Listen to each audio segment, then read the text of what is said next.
What's going to follow are some thoughts, personal reflections on what I call the Renaissance of United States coinage. And I don't think you can call it any less than that, because it really was an earthquake in terms of numismatic design. Now, to begin, it is unclear whether Teddy Roosevelt wanted to reform all United States coinage, including minor coinage. It seems plausible, although we cannot be certain. St. Gaudens, of course, was tapped for gold coinage, and while there was some talk, as you've seen, of enlisting his services in the reformation of the 1 cent piece, that idea seems to have died fairly early.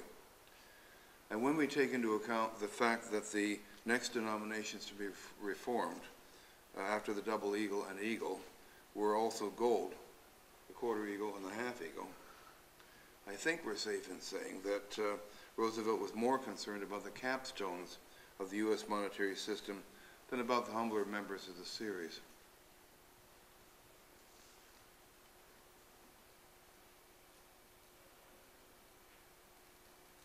But whether intended or not, Theodore Roosevelt and Augustus St. Gaudens started nothing short of a revolution and a renaissance in American numismatic art.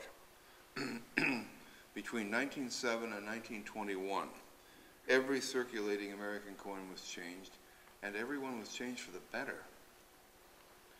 And most of these improvements did not occur either on Roosevelt's or on St. Gaudens' watch. That's important, I think. St. Gaudens lived long enough, of course, to see the prototypes of his eagle and double eagle. And Roosevelt was still in office at the time when the remaining 2 gold denominations were revamped, redesigned. But every other member of the monetary column was revamped later, during the administrations of William Howard Taft, Woodrow Wilson particularly, but even Warren G. Harding. And there was an even later turn to excellence in another branch of the country's coinage that I'd like to point out later. I don't think there's any point in doing an exhaustive survey of the members of the Renaissance, because many of them will be more familiar to you than they are to me. But to briefly touch bases, the twin capstones, the eagle and double eagle, were both entering commerce by the end of 1907, that first year, and Bella Lyon Pratt's innovative encused half and quarter eagles came online the following year. The latter inspired carping from a few members of the public who worried about plague germs or other nasties taking refuge in the crevices of the coins and leaping out to take down the unwary. As far as is known, this did not happen. And I would observe that new coinage designs always annoy somebody someplace. When Victor David Brenner's, well, law of averages, when Victor David Brenner's sensitive portrait of Abraham Lincoln, an artistic enterprise on an impossibly small scale, was placed on the 1 cent piece in 1909, critics lambasted the new coin's reverse. You simply can't please some people. The years 1913 to 1916, roughly coinciding with the first term of President Woodrow Wilson, were among the most crowded ones in the artistic renaissance.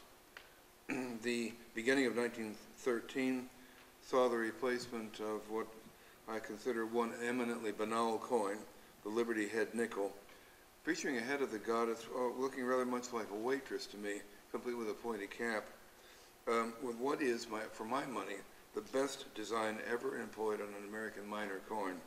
I refer to the Indian head or buffalo nickel, the work of James Earl Fraser. This is simply a great coin in terms of its designs, their relations to each other, and their disposition on the coin's 2 sides. As you know, the designs were in use on circulating coinage for a quarter of a century through 1938, and then they were set aside in favor of the new Jefferson-Monticello combination. But the fact that they were reintroduced in 2001 on a non-circulating legal tender gold coin, which sold out almost as soon as it was offered, suggests to me the depth of affection that the designs still inspire.